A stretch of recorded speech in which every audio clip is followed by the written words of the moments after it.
You said that there would never be any kind of deal that would potentially cede territory to Russia. How realistic is that when you look at an area of land the size of Crimea, for example? An area of land that, in order to take control back of it militarily, would involve potentially billions more dollars worth of Western weapons and thousands of lives. Any surrender of Ukrainian territory would mean the war would continue with greater intensity and on an even greater scale. You should not see Russia as an honest negotiating partner and sign legal agreements with it, believing it will be credible and honored in 2 or 3 years. Russia is expansionist, so it exists only by attacking other states. It attacks in various ways, using its energy resources, its military, migration, using food as a weapon. Ukraine can never sign a deal with Russia in this context. Therefore, the president clearly asked Western partners to participate in this war, because Ukraine doesn't have the military resources that Russia has. We want to finish this war the right way, and that means liberating our territories in full and re-establishing our sovereignty within internationally recognized borders.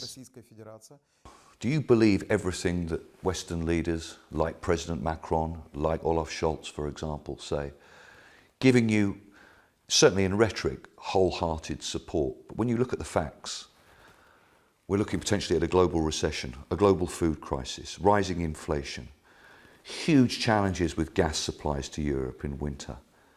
How long do you honestly think that the Europeans can continue this level of support?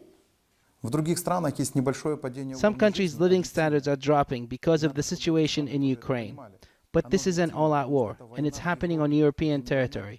So of course some living standards are decreasing, because Europeans are indirectly involved in this war. They are paying for the expenses of this war. I understand they want to preserve their pre-war life and comforts, and nobody wants bad news.